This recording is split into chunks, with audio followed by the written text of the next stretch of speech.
مختلف ممالک مختلف علاقوں میں بڑی بڑی قومیں رہتی تھی. رومنز اس زمانے میں موجود تھے, مجوسی موجود تھے, وہ بڑی بڑی قومیں تھیں جن کی بڑی بڑی فوجیں بھی تھیں. لیکن اس زمانے میں نبی کریم صلی اللہ علیہ وآلہ وسلم نے 23 سال کے عرصے میں عرب کی قوم کو اٹھایا, حق کے لیے تیار کیا, حق کا پرچار کیا, اور بخوبی اپنے مقاصد کو حاصل کیا, اور حق کا پرچار کر کے توحید کی دعوت کو عام کیا. اور جگہ جگہ اور آج بے شمار آپ کے ماننے والے, آپ کے عقیدت مند موجود ہیں. تو نبی کریم صلی اللہ علیہ وآلہ وسلم میں سمجھتا ہوں کہ ان شخصیات میں اول نمبر پر ہیں کہ جنہوں نے اس دنیا کو ایک اچھی ڈائریکشن میں ڈالا, اس دنیا کی تاریخ کے دھارے کو بدل دیا اور ہمیں حق کا پرچار کیا. اور آپ کے بعد بے شمار آپ کے ماننے والے ایسے آئے کہ ہم یہ دیکھتے ہیں کہ وہ اپنے حالات کے آگے جھکے نہیں, اپنے حالات کا مقابلہ کیا, جو سرکمسٹانسز تھی, جو کنڈیشنز تھی, لوگوں کے رویے تھے, ان کو برداشت کیا. آپ کے بعد میں آنے والوں میں صلاح الدین ایوبی کو دیکھیے کہ کیسے انہوں نے دنیا کے اندر اسلام کا پرچم بلند کیا.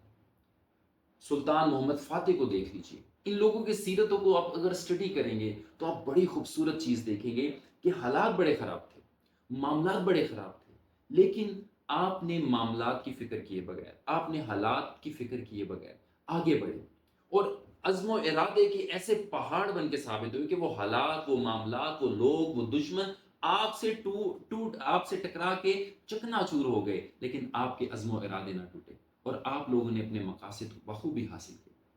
اگر ہم ماضی قریب کی بات کریں تو ہمارے سامنے علامہ اقبال جیسی شخصیت بھی ہے, ہمارے سامنے قائد اعظم محمد علی جناح اور ان کے ساتھیوں جیسی شخصیات بھی ہیں. یہ وہ ہستیاں ہیں کہ جنہوں نے حالات کا بہترین مقابلہ کیا, حالات کے آگے اپنی کنڈیشنز, اپنے سرکمسٹانسز کے آگے کھڑے رہے اور ایک مقصد کو لے کے آگے بڑھے, بہت سی مشکلات, بہت سے مصائب کو برداشت کیا اور اپنے مقصد کو حاصل کیا. سٹیون یہاں پہ اس بات کے بارے, اس عادت کے بارے میں اب کیا بات کرتے ہیں, یا بی پرو ایکٹیو ہونے کے بارے میں. یہ جو شخصیات کی میں نے چند شخصیات کا تذکرہ کیا, ان کے حوالے سے کیا بات کرتے ہیں. وہ کہتے ہیں کہ جو تاریخ میں کامیاب شخصیات گزری ہیں وہ پرو ایکٹیو لوگ تھے, وہ ری ایکٹیو لوگ نہیں تھے. ان کی ری ایکٹیو اپروچ نہیں تھی بلکہ پرو ایکٹیو اپروچ ہوتی. جب بھی آپ کے سامنے کوئی معاملہ آتا ہے تو آپ کے دو طرح کی اپروچ ہو سکتی ہے, یا تو وہ ری ایکٹیو اپروچ ہوگی یا ری ایکٹیو رسپانس بھی آپ اس کو کہہ سکتے ہیں, یا وہ پرو ایکٹیو رسپانس ہوگا کہ آپ کے سامنے جو بھی حالات ہیں, آپ کے سامنے جو بھی معاملات ہیں, آپ کیسے رسپانس کرتے ہیں. کیا آپ کوئی ریئیکشن دیتے ہیں جسٹ لائک آٹومیٹک کہ آپ کے سامنے اگر کچھ برا ہوتا ہے تو آپ فوری طور پر آپ بھی برا رسپانس کر دیتے ہیں, یا پھر آپ سوچ سمجھ کے رسپونڈ کرتے ہیں, آپ اپنے مقصد کے مطابق, آپ اصولیات کے مطابق رسپونڈ کرتے ہیں. جیسے ہم نے پہلے لیکچر میں بات کی, فاؤنڈیشن لیکچر میں ہم نے بات کی پیراڈائم کی, ہم نے بات کی پرنسپلز کی. کیا آپ پرنسپلز کے مطابق رسپونس کرتے ہیں. جو بھی تاریخ کے اندر عظیم شخصیات گزری وہ پرنسپلز کے مطابق, وہ اصولیات کے مطابق, وہ اپنے مقاصد کے مطابق رسپونس کیا کرتے تھے. ان کا رسپونس آٹومیٹک نہیں ہوتا تھا, ان کا رسپونس ری ایکٹیو نہیں ہوتا تھا, ان کا رسپونس پرو ایکٹیو ہوتا تھا. وہ رسپونس کرتے تھے جو اصولی طور پہ انہیں کرنا چاہیے. اسی وجہ سے میں نے یہ بات کہی تھی کہ اصول نہیں تو حصول نہیں. اگر ہم پرنسپلز کے مطابق رسپونس کریں تو ہم اپنے مقاصد کو حاصل کر سکتے ہیں. تو شخصیات جتنی بھی یہ گزری, اگر ہم تاریخ اسلامی کی بات کریں یا دنیا کی تاریخ بات کریں یا موجودہ زمانے کی بات کریں, تو تمام عظیم شخصیات کے اندر ایک بات جو نمایاں, ایک عادت جو سب میں نمایاں نظر آتی, دے آر پرو ایکٹیو. وہ پرو ایکٹیو ہیں, وہ اپنے مقاصد کے لحاظ سے, وہ اپنے اصولیات کے لحاظ سے, وہ پرنسپلز کے لحاظ سے رسپونس کرتے ہیں. یہ ان شخصیات کے اندر نمایاں ایک عادت ہے, they are not reactive. Foundation lecture میں ہم نے انگلینڈ کے ایک اسکول کی بات کی تھی. اس اسکول میں ہم نے یہ دیکھا کہ جب ٹیچرز کے پاس فائلز آئیں اور برائٹ اسٹوڈنٹس کے سیکشن کو ڈم لکھ دیا گیا کہ وہ ویک اسٹوڈنٹس ہیں, تو ٹیچر نے اسی لحاظ سے رسپانس کیا کہ ٹھیک ہے, یہ بچے ویک ہیں تو اب ان کا تو کچھ نہیں ہو سکتا, ان کو زیادہ محنت کروانے کا فائدہ نہیں, ان کے لیے کوئی نئی اسٹریٹجی استعمال کرنے کا فائدہ نہیں. سو یہ ایک ری ایکٹیو رسپانس تھا. اگر وہ ٹیچر پرو ایکٹیو ہوتی تو حالات کیا مختلف ہوتے یا نہ ہوتے, یہ آپ خود سوچیے. کہ اگر وہ اصولیات کے مطابق فیصلہ کرتے, جیسے ہم نے لاسٹ ٹائم ایک ایجوکیشنل پرنسپل کی بات کی تھی, گروتھ مائنڈ سیٹ کی. Students believe about their intelligence and abilities affect their learning.